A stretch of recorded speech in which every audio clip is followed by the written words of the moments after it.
Halo, Top of the League kembali hadir. Kali ini kita masuk di episode ke-12.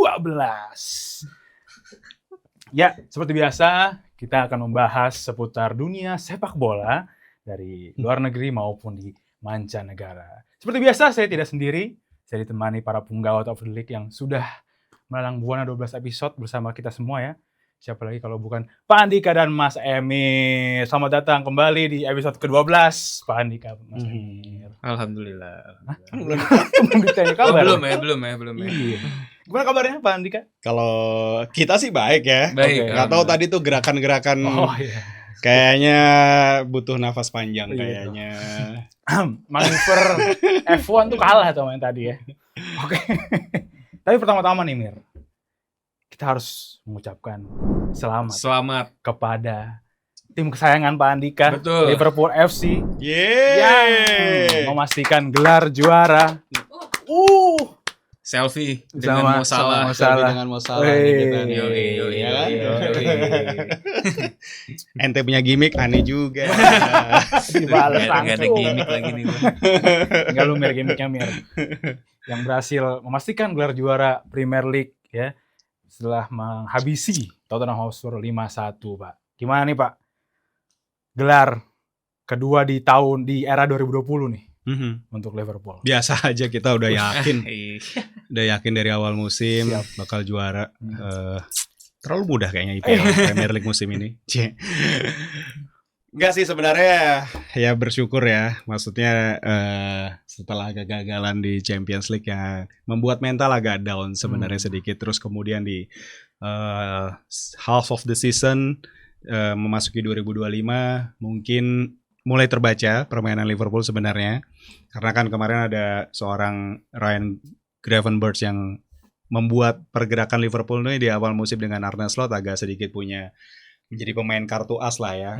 Ya jarang sekali dia dianalisis dengan baik, apalagi juga dia secara cepat membalikan badan, tipikal nomor 6 yang agak berbeda gitu ya. Salah satu pemain kunci untuk meraih sukses di musim ini. Jadi Gravenberch terus berbeda poin cukup jauh dengan peringkat kedua yang lagi-lagi harus menerima dia adalah tim yang nomor 2 selalu. Always number Enggak, two. no. Jangan kayak gitu. 3 musim Masih berturut-turut. punya peluang di Champions League Champions loh, League, Arsenal ya. Ya, Mir, gimana Mir? Performa Liverpool yang dari awal musim memang udah kelihatan nih sebenarnya. Tapi kalau dibandingin sama gelar pertama di era 2020 ini, kira-kira gimana nih? Yang pertama kemarin waktu juara waktu pandemi, kemudian yang sekarang ini sama Arne Slot. Kayak sama ya, selisihnya jauh sama yang pas pandemi, dan emang dari awal musim di peringkat pertama terus Liverpool. Jadi kayaknya dari sebelum pertengahan musim juga kayak udah mulai kebaca lah kalau kayak juara Liverpool, dan deserve juga karena sebenarnya Liverpool kan sering udah 90-an poin tapi runner up terus kan. Dan musim ini mereka bisa juara dengan poin yang cukup jauh. Terus tim-tim lain, City lagi drop juga musim ini, nggak ada yang bisa keep up sama Liverpool. Jadi ya mantap lah, gelar ke-20 terbanyak. Yes, Terbanyak. untuk Udah nyamain Bareng, MU, bareng, udah bareng, nyamain bareng, MU. ya, oke. Tapi disalip lah. bisa, Ya. begitu kan. Ngomong-ngomong soal Arne Slot nih Pak, tidak butuh waktu lama untuk dia nyetel di Liverpool ini. Kira-kira yang Bapak lihat sebagai fans Liverpool sejati, apa nih yang bikin dia bisa nyetel semudah itu atau secepat itu di adaptasinya? Saya melihat kekompakan juga dari staf pelatih, backroom staffnya Arne Slot ini sangat mumpuni ya. Kalau kita bisa katakan semuanya punya peran. Berbeda waktu Jurgen Klopp yang sepertinya hanya punya deputi Pep Lijnders saja gitu, yang boleh dikatakan dia menjadi tokoh deputinya yang utama gitu. Tapi kalau di Arne Slot mereka punya squad yang boleh dikatakan kemarin Arne Slot terus kemudian asistennya juga sempat terkena hukuman ya kan, dan akhirnya baik-baik saja keadaannya dengan mengandalkan staf kepelatihan dari Liverpool juga. Jadi ini salah satu hal yang menjadikan kunci bahwa komunikasi di antara pelatih, kemudian juga penjelasan detail terhadap taktikal dan juga psikologi terhadap ke pemain berjalan lancar. Karena ini musim yang sulit buat Arne Slot. tidak ada major signing, hanya Iya. Federico Chiesa aja. Iya, salah. Terus kemudian yang menjadi catatan penting adalah 3 pemain andalan mereka, Mo Salah, Virgil van Dijk, dan juga Trent Alexander-Arnold itu masih belum jelas masa depan ya Iya. kan. Akhirnya sampai baru di bulan kemarin aja, Iya, baru April bulan. mereka menandatangani kontrak perpanjangan 2 tahun. Trent aja yang belum nih. Tren Iya. ya. Gimana ya, Jadi di situ kelihatannya bahwa bisa kita bayangkan ya berhadapan sama orang yang mungkin masa depannya nggak jelas, tapi akhirnya masih bisa dikendalikan dengan baik oleh Arne Slot. Jadi salut lah buat Arne Slot di musim pertamanya menjadi pelatih manajer yang betul-betul bukan manajer dia head coach ya. Karena di Liverpool dia beda perannya sama Jurgen Klopp. Gitu. Jadi head coach yang betul-betul boleh dibilang langsung masuk jajaran elit ke dunia juga nih. Padahal di awal musim banyak yang bilang Slot bakal dipecat ya, Pak. Iya. Dipecat pertengahan musim, tapi dengan squad bekas Klopp, bener-bener bisa dibilang kan bekas Klopp banget Bekas ya. Klopp banget. Bekas Klopp banget, Bekas cuma Klopp. nambah Chiesa dan lebih fresh gitu kan, menunjukkan permainan yang fresh. Gravenberch dengan role baru, Endo tiap masuk dari subs bisa langsung kayak ngelock game itu kan buat Iya, seal the game. Jadi efektivitasnya keren banget Liverpool. Makanya musim mereka ini. kemarin beradu chance ya kemarin ya di akhir Oh, musim iya. tahun Iya. lalu Jurgen Klopp menyanyikan Arne Slot Arne gitu Slot. ya sekarang kemarin Nyanyiin diganti. Jurgen Klopp. Nah, Bareng-bareng. nggak pernah ada tuh. Nggak Iya ada, tuh. nggak ada, Nggak pernah ada, kan? Itu dia kayak respect antar pelatih dan suksesornya dan juga suksesor dan pelatih sebelumnya gitu. Kayaknya Betul. nggak pernah ada Nggak kelihatan pernah gitu. ada. Mungkin kalau kita aja kalau main tim Footballicious main Oh, fun iya. football kali ya manggil Kiper kita paling ya, kiper. kiper yang mencatatkan rekor penyelamatan ke dirinya sendiri. Bukan ke gawang. Penyelamatan generasi. gitu. Selain Liverpool juga dengan Arne Slot-nya ada satu tim pelatih nih yang mencatatkan sejarah juga untuk dirinya dan mungkin juga untuk klubnya yang sekarang, yaitu adalah siapa lagi kalau bukan Hans-Dieter Flick, Pak Mir. Barcelona berhasil menjuarai Copa del Rey ya. Ngeri nih finalnya. Ya, Copa del Rey dan kita lihat dia 100% selalu menang di final. Di Bayern dia 5 kali, kemudian di Barca kemarin Super Copa de Espanya dan juga Copa del Rey, Pak. 2 kali menang. Apakah nanti di Champions League juga akan di final juga dan jadi 100% tetap atau gimana ya, Pak? Ini yang boleh dikatakan kalau misalnya kita bilang Jurgen Klopp boleh dikatakan heavy metal football. Saya sih sekarang lebih ke Barcelona di musim Janranya ini. apa nih, Pak? Janranya. Kalau Jurgen Klopp metalnya apa dia? Apa ya? Menurut kamu apa nih? Apa ya? Hardcore. Wis. Oh, Enggak, maksudnya keroncong hard- Tapi Hansi Flick punya PR nih di sini nih. Ini sekarang udah terlalu banyak gimmick. gimmick nih ya. Lamine Yamal. Jadi tapi ya kembali lagi ke Flick kemarin pertandingan lawan Real Madrid. seru. Ngeri sih finalnya nih benar-benar ya meskipun Penuh drama kan sebelum- Mas wasit agak sedikit ya banyak kontroversi ya. Betul. Ya tapi juga memang menjadikan Madrid terus penasaran, menjadikan partai El Clasico berikutnya ya. Itu pasti betul, akan Mas. penuh dengan tensi panas Iya, juga pasti. gitu. Tapi kalau kita lihat ini adalah pelatih yang sangat mempunyai, kita udah lihat banyak cuplikan-cuplikan di sosial media kan, dia betul-betul di changing room juga pelatih yang sadis juga gitu ya, disiplin sekali. betul. Jadi kita membayangkan bahwa untuk menempa anak-anak muda Barcelona ini memang harus perlu pelatih sosok seperti dia yang penuh dengan respect, terus kemudian juga penuh dengan tactical yang memanfaatkan para pemain Barcelona ini keluar semua dengan bakat alamnya semuanya. Dan kalau kita lihat Mir, nggak ada pemain yang hampir nggak ada nih pemain yang melempem. Bahkan kayak Rafinya aja zaman Xavi tuh sempat kayak meredup. Pas di zaman Hansi Flick malah digadang-gadang Ballon d'Or. Gimana untuk Mir? Padahal kan mostly pemain muda ya. Iya. Mudanya juga bukan muda banget Muda ya kan, banget, kayak Kubarsi, Lamine Yamal dan Iya. pemain lain. Tapi kayaknya kombinasi chemistry di dalam kayak Lewandowski sebagai mentor pemain-pemain muda ini juga jadi role yang bagus lah, dan yaitu dia bisa memanfaatkan trio di depan itu kan, Rafinya, Lewandowski sama Lamine Yamal kan di depan. Jadi mainnya juga walaupun sempat agak drop di pertengahan musim gara-gara dia mainnya kayak highline gitu kan, agak beresiko, tapi sekarang udah works lagi, menang-menang terus di liga juga, jadi emang respect sih Hansi Flick, respect. Flick ya. Dan bicara soal pemain, kalau kita ngomongin strike depan tuh nggak ada habisnya, Lewandowski, Yamal, Rafinha ya, Iya. dan pemain muda lainnya. Tapi di belakang nih Mir, di antara dua tiang nih, Pak, ini ada sesosok Wojciech Szczęsny yang back from the dead lah kita dari pensiun terus balik lagi ke Barca, kemudian sempat digantiin kipernya sebentar terus langsung establish posisi dia di penjaga gawang dan melakukan penyelamatan gemilang juga selama dia jadi penjaga gawang Barcelona utama. Gimana nih Pak? Ya, Wojciech Szczęsny. tipe pemain profesional ya kalau kita lihat, bayangkan aja udah pensiun terus kemudian memberikan sebuah harapan baru. Mungkin banyak publik yang mencibir juga termasuk fans Barcelona di awal musim ketika dia bergabung gitu ya, di awal bergabungnya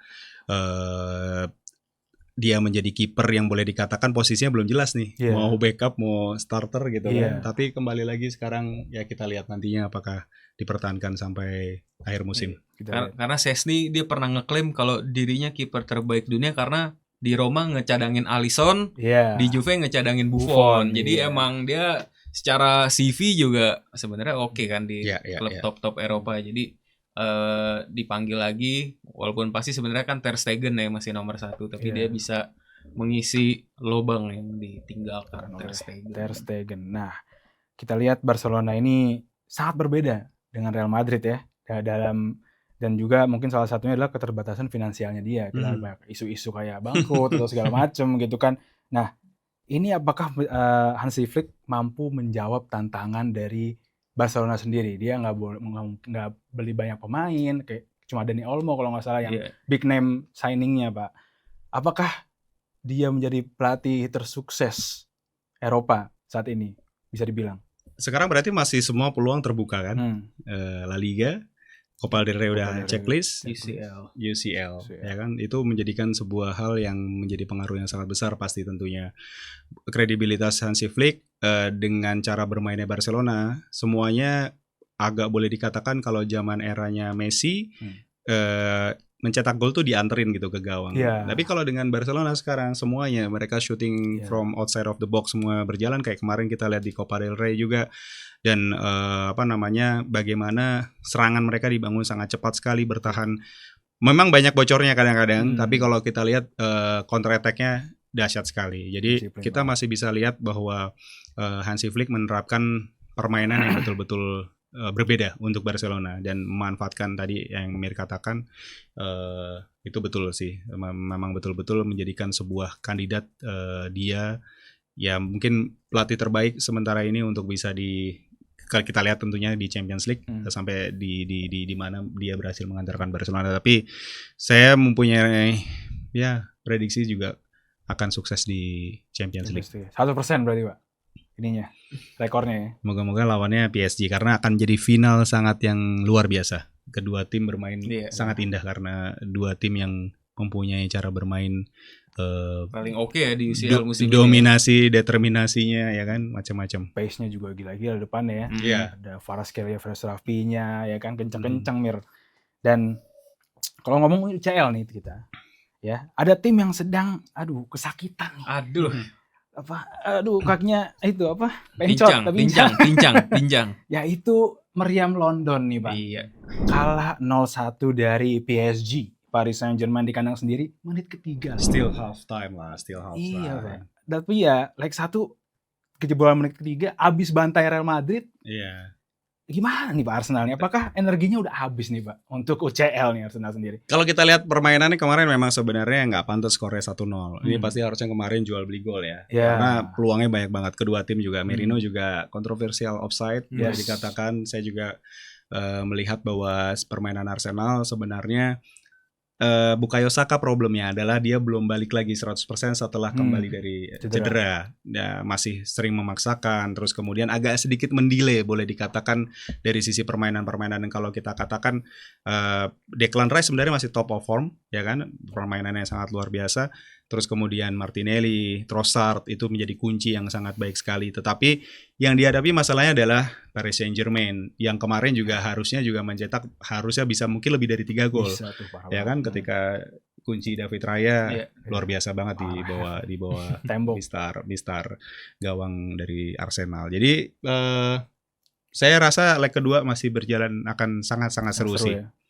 Ya. Tapi Dan semalam juga Donnarumma berapa save juga kan. Oh, iya. Donnarumma berapa save. Jadi emang PSG dari depan sampai belakang nih lagi wangi banget sih, lagi wangi banget. Mhm. Terus Arsenal itu juga kurang striker sih Arsenal ya. Iya. Karena dia Kayak di gedor. di depan tuh kayaknya emang udah kurang striker nomor 9 aja gitu buat memaksimalkan peluang-peluang mereka. Betul. Dan kalau udah set piece kan kita udah lihat lah kayak semalam juga dianulirnya set piece-nya padahal skemanya udah skema apa lagi tuh tapi Menarik ya. tapi bisa aja gitu kan. Tapi walaupun dianulir jadi itu sih mungkin di leg kedua nanti bakal lebih all out lagi sih karena Arsenal kan harus cetak lebih banyak gol kan. dan mungkin yang kita lihat juga Arsenal nih minim sekali selain tadi dari gedor juga seorang yang membangkitkan semangat dari bangku cadangan, Pak. Mungkin super sub-nya ini mungkin nggak ada. Iya. Ya kan? Nah, menurut lu Mir dulu, kira-kira selain itu kelemahan Arsenal itu apa sih? Kayaknya striker kan udah pasti tuh. Karena striker. set piece juga udah mantap banget. Mereka Set kan punya piece, coach set piece itu kan, Hmm. Pak, dan itu sukses banget. Dan kayaknya masih ada beberapa pemain cedera juga kan sebenarnya Iya. walaupun Ya. kayak Havertz gitu kan bukan Calafiori striker juga. tapi kan lumayan lah buat jadi opsi di depan. Terus Gabriel masih cedera ya. Masih. Gabriel masih cedera Jesus di ya. belakang. Ditemaninya sama William Gallas. Bukan. William Saliba. Beda era. Oh, Gabriel Beck ya. Terus di Oh, tengah Gabriel Jesus ya maksudnya. Iya, ya? saya kira Gabriel. Iya, Lupa dia. Gabriel Jesus juga cedera Cedera juga, juga ya, ya kan? oke. Jadi emang di depan kayaknya opsinya udah tipis banget kan. Merino udah beberapa kali jadi striker tapi kan Iya. ya gak bisa diharapin terus juga kayak butuh lah kayak striker minimal kayak Havertz atau Jesus lah di depan. Dan kalau itu juga Saka masih belum 100% jadi kayaknya emang secara komposisi tim masih kurang banyak opsi lah Oke. di Arsenal. Kurang banyak opsi. Kalau kita tadi ngomongin opsi, sebenarnya kalau Barcelona keterbatasan finansial, Pak. Sementara Arsenal ini kalau kita lihat Arteta nih kayak belum berhasil memaksimalkan anggaran yang diberikan, Pak. Dikasih duit bukan belanja malah di judol enggak ya. Dia enggak maksudnya beli pemain yang benar-benar mereka butuhkan. Kayak kemarin beli Merino padahal di tengah tuh sebenarnya udah banyak banget opsi. Gimana, Pak, menurut Bapak? Ya saatnya ganti pelatih lah. Waduh. Apalagi kan? Oh, iya. Arsenal boleh dikatakan kalau misalnya memberikan waktu terlalu lama juga gitu kan berarti kan memang mentok berarti kan. Jadi kalau misalnya kita lihat sekarang komposisi dari sisi Arsenal pemain-pemain mudanya juga push up banget untuk naik ke atas dari sisi akademi level mereka ya kan. Nah, sekarang step up untuk dari sisi level para pemain bintangnya sekarang juga udah sebenarnya udah menunjukkan gitu juga gitu kan. Cuman memang faktor dari sisi berapa kali loh untuk di Premier League peluang untuk mendekati Liverpool sebenarnya terbuka. Tetapi mungkin apakah memang terlalu obses dengan beberapa kemenangan-kemenangan yang tidak fokus akhirnya gitu ya terhadap Arteta. Jadi ya mungkin pilihan lainnya adalah ganti pelatih kalau menurut saya sih. Ganti pelatih. Iya. Siapa, Mir? Kasar tadi ya. Tapi kan Arteta kan ini ya, dia walaupun runner up terus mungkin gak juara tapi sebelum Arteta kayak emang lebih parah lagi ya Arsenal yang di peringkat 8, 9 gitu. Tapi buat angkat trofi kayaknya Arteta yaitu mentok aja nih di runner up semifinal gitu. Tapi kalau nggak ganti biar nggak mentok gimana, Pak? Apa udah benar-benar udahlah gitu? Belanja sih ya. Belanja Kayaknya belanja striker sih. Striker ya. Oke, siapa Mir kira-kira? Targetnya pasti Isak ya. Isak, Gyökeres ya kan. Yang available di market memang dua itu lagi hot-hotnya ya. Hmm. Oke, kalau gitu kita nggak bakal berlama-lama di UCL karena kita harus ke negeri spaghetti. Di Italia ada Sergio Conceição yang akan mundur setelah final Coppa Italia nanti di mana Milan akan menjamu Bologna, spaghetti Bologna gitu kan. Gimana nih, Pak? AC Milan selalu kesulitan mencari pelatih yang bertahan lama, Pak. Kemarin Fonseca dipecat tengah musim, kemudian diganti sama Sergio Conceição yang anaknya main di Juventus. Betul. Ya. Gimana nih, Pak? Milan sama pelatih kayaknya kurang ada romansa nih, Pak. Yang nomor satu yang harus disoroti adalah masalah strategi pembelian pemain, ya kan. Belum pemain-pemain bintang yang dihadirkan untuk di Milan ini. Jadi belum ada icon. kalau kita lihat sosok Reinders, kemudian juga ada Leo, itu adalah pemain-pemain yang mungkin kalau misalnya diberikan tanggung jawab untuk bisa mengangkat tim terlalu berat buat mereka juga. Jadi memang salah satu yang harus dibenahi adalah bagaimana strategi perekrutan pemain baru. Ya, untuk habis setelah itu mungkin apakah pelatih-pelatih yang ini mempunyai dari awal menentukan bagaimana Milan bisa mendapatkan pemain yang tepat. Ya. Karena boleh dikatakan sekarang kan ya dia terima jadi aja gitu kan. Jadi mungkin belum masuk skenario juga. Di awal Sergio Conceição masuk, sebenarnya Milan udah punya patron yang bagus gitu, tapi kembali lagi hilang. Nah ini apakah memang benar-benar perlu sosok leadership yang mumpuni ya? Karena juga di lapangan tengah, jenderal lapangannya juga Reinders belum, saya rasa mendapatkan mempunyai pressure yang sedemikian rupa untuk mengembalikan kejayaan Milan. Dia masih belum cukup senior lah ya untuk bisa membawa. Karena yang bendera yang harus dikibarkan terlalu berat nih. Milan tuh benar-benar benderanya kayaknya semacam giant sekali gitu kan. Il Rossoneri. Gimana Mir? Dia Conceição pas Januari kan sempet juara Super Copa kan. Tapi kan lawan itu benar.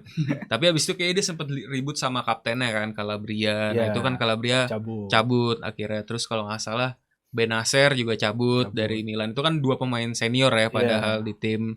Jadi kayaknya mungkin di ruang ganti mungkin nggak terlalu megang juga kali ya, nggak tahu juga. Tapi ya itu sih, gue pengennya ngeliat Milan pakai pelatih yang muda-muda gitu, mungkin yang fresh kayak Munchen sama Kompany atau Leverkusen sama Alonso. Mungkin Milan bisa coba George Weah. presiden. Jadi mungkin coba-coba pelatih yang baru-baru gitu kan. Karena kan secara squad gue suka sebenarnya, kayak ada Pulisic, ada Reinders, Leo, bener. Terus Kyle Walker di belakang, ada Tomori. Jadi bagus sebenarnya timnya, tapi kayaknya emang nggak dapet pelatih yang cocok aja sih. Cocok ya. Kira-kira lebih cocok mana, yang keras atau yang selengean tapi juara? Atau mungkin yang wise nih, yang agak lebih tua sedikit. Yang itu yang muda lah, yang muda ya? yang taktikalnya lebih fresh gitu. Berarti Emir lebih taktikal, Pak. Kalau Bapak kayak lebih fresh. Pokoknya yang bisa membuat Tomori tadi menjadi Tomorrow. Kopi dong. tapi bener Pak. Bener kan? Bener sih Pak. Cuman benar. Seperti apa Pak? Udah itu bener. Ya. Langsung diartikan saja maksudnya seperti apa kan? Iya benar. Yang bisa ngubah nih Tomori ini Tomorrow gitu kan, jadi bisa berubah. Karena di The Hardest Day was yesterday gitu ya. Iya. Tomorrow benar. Gitu kan. Nah, mungkin bisa opsi, kadang kita lihat AC Milan nih selalu berjaya di bawah pelatih Italia, Pak. Kayak kemarin Stefano Pioli. Oh iya. Pioli apa Poli? Pioli. Poli apa main ya? Pioli itu Scudetto sama Scudetto, dan dia orang Itali. Kemudian langsung kalau nggak salah langsung jadi timnas Italia Mir. Siapa tuh? Si Piolinya. Ke Arab deh, ke Arab. Oh, ke Arab. Iya. Salah. Dan ke Arab deh. Apakah fans Inter mau ngomongin Milan? Salah lah.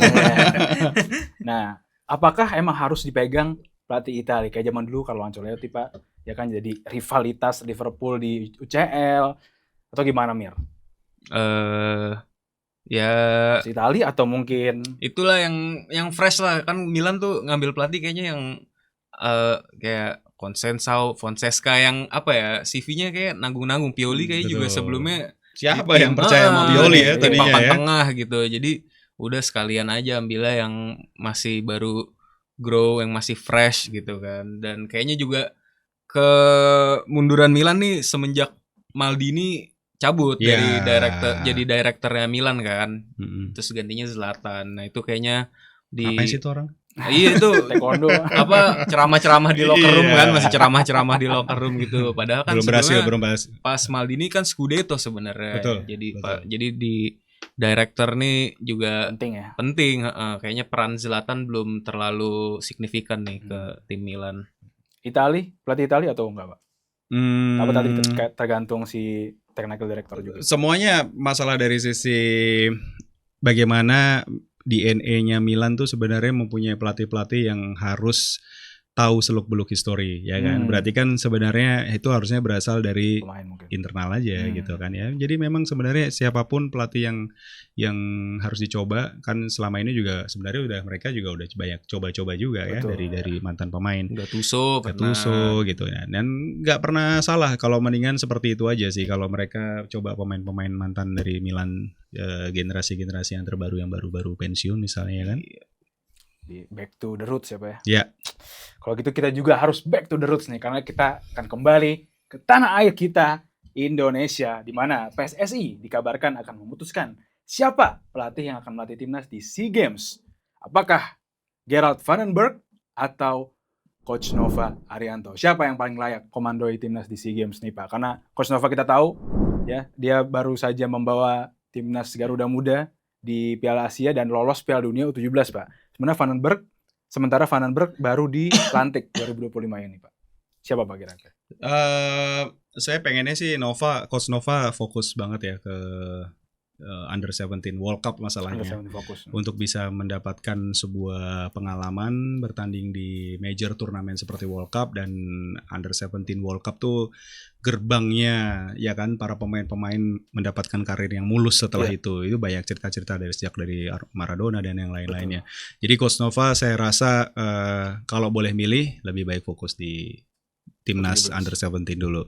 Jadi saatnya Gerald Vandenberg nih untuk bisa mendapatkan dan kalau lihat dari profile baca berita-berita sepertinya Gerald Vandenberg senangnya juga mengamati para pemain, sudah berapa kali traveling juga melihat pertandingan-pertandingan. Saya rasa tinggal ditambah aja sisa Liga 1 dan juga mungkin mengamati timnas Under 20 rekomendasi dari Coach Indra Safri misalnya ya mungkin dipadu-padankan untuk bisa mendapatkan skuad terbaik untuk SEA Games dan mempertahankan medali emas di SEA Games. Kemarin kita juara Mir ya. Juara Medali emas sama Indra Safri. Kira-kira kalau lo Mir, Gerald atau Coach Nova? Setuju juga sih gue, mending Coach Nova udah sama yang U17 ini. Kan emang Coach Gerald ini emang udah khusus di U23 kan. Jadi ya udah satu pintu aja semua kompetisi U23 ya sama dia gitu. Biar sama lah pola mainnya mungkin kan. Kalau pelatihnya sama kan jadi kalau tinggal ganti ajang turnamen tapi kan core-nya sama, pemainnya sama. Jadi pengen lihat juga kan Coach Gerald sama timnas U23 gimana gitu. Kalau gue sih Coach Gerald juga. Pangkali. Gerald Pangkali. Gak jadi gol. Nggak jadi gol. Udah tahu, udah ketahuan. Tebak ya. Kayak bukunya dibaca Pak Dika. Iya. Nah kalau ngomongin timnas kita bisa juga ngomongin liganya nih Pak. Di mana di kompetisi domestik Persib Bandung berhasil mengunci gelar Liga 1 nih. Ya dengan beberapa game lagi ke depan mungkin juga sudah pasti ya Persib Bandung karena 11 poin clear dari Dewa United dan sejak beberapa pekan terakhir tidak terkejar nih oleh tim-tim lainnya ya. Dan gimana nih Pak? Persib Bandung bakal back to back dan menambah bintangnya menjadi 4 di atas emblemnya. Kualitas para pemain menentukan petualangannya Persib di musim ini. Kalau kita lihat pemain asingnya juga luar biasa.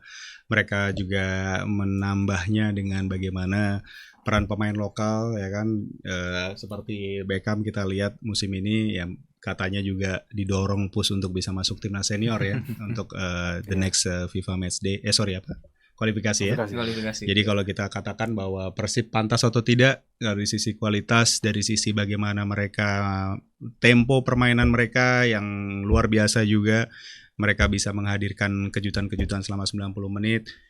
Ketika tertinggal juga mereka masih tenang dari secara skala permainan juga mereka sangat terukur. Jadi ya wajar mereka bisa mendapatkan raihan seperti sekarang dan hampir boleh dipastikan bisa merengkuh gelar juara ya. Juara pasti. Back to back Mir, Persib Bandung. Back to back ya pemainnya sih top ya. Ciro, David itu di depan masih gak tergantikan ditambah Tyrone ya di belakang. Ditambah Tyrone juga.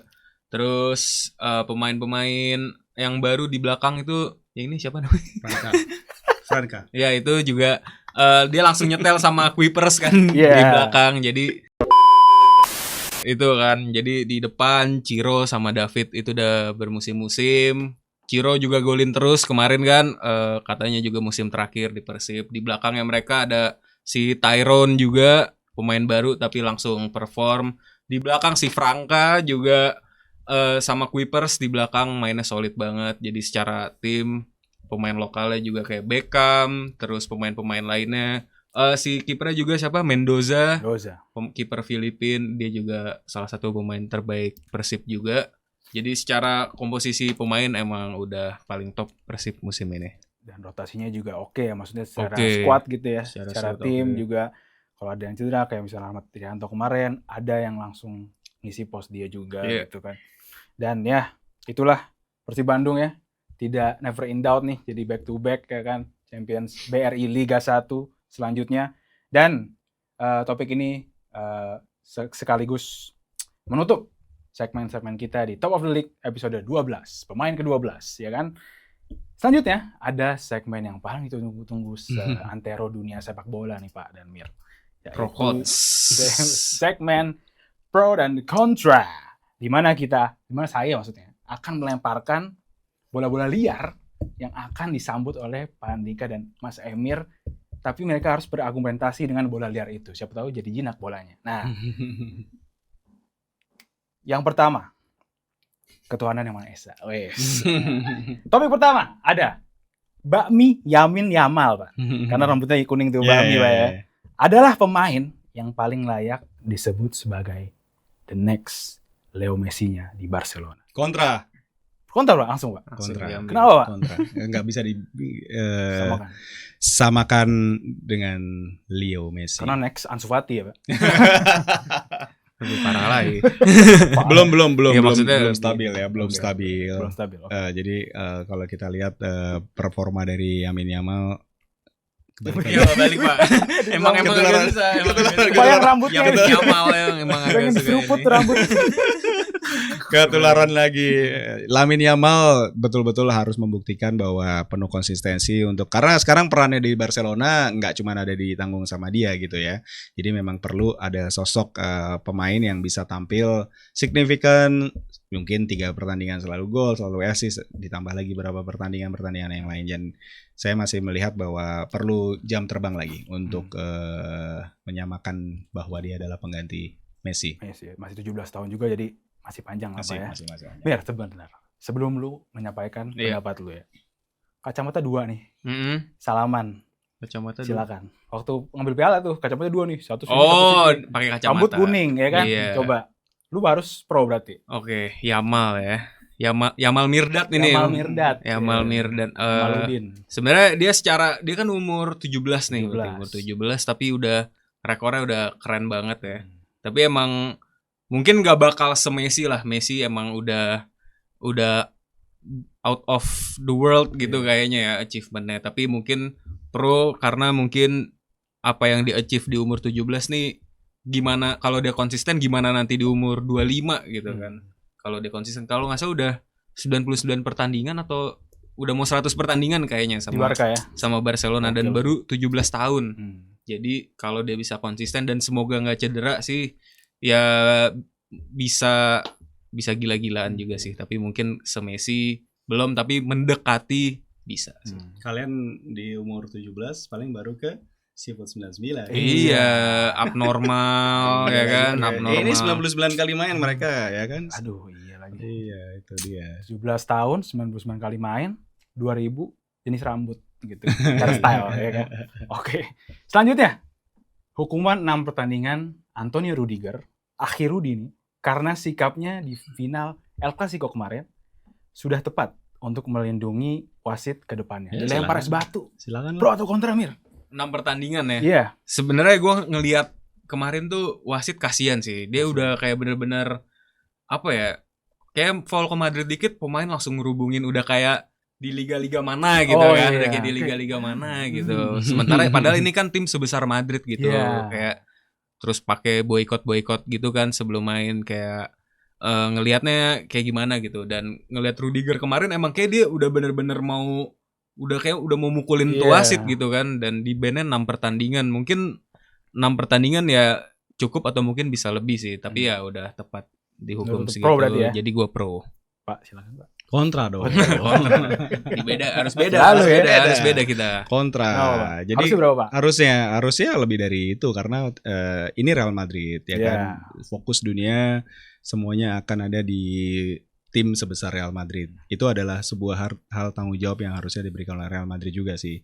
Sebagai klub yang boleh dikatakan pemegang trofi terbanyak di dunia ini, seharusnya menjaga emosi. Apalagi, pride is all about Copa del Rey, tapi memang sebenarnya mungkin ini juga El Clasico, tetapi tindakannya sampai harus sepertinya reaktif, seperti ingin mengancam wasit gitu kan gitu. Jadi apalagi kalau misalnya apakah memang kadang-kadang hukuman rasisme, hukuman non teknis itu kadang-kadang lebih jahat dibandingkan gerakan-gerakan hal pengancaman seperti itu gitu. Jadi sebenarnya mungkin bisa ditambah 6,5 kah? 6,5 lah. Setengahnya gimana tuh, Pak? Satu babak.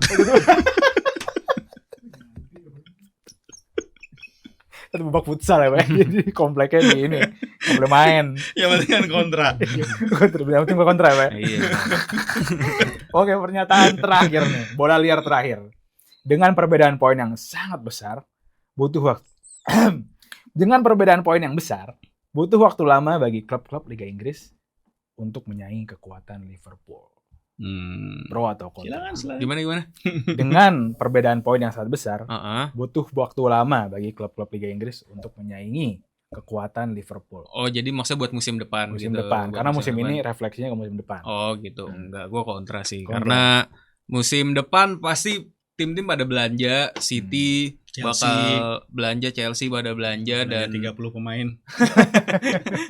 kita lihat Chelsea borongan berapa pemain lagi nanti kan, tapi yang pasti karena musim ini gue lihat juga semua tim lagi drop banget, bahkan fight buat UCL aja dari peringkat 3 sampai 7 atau 8 itu masih open kan.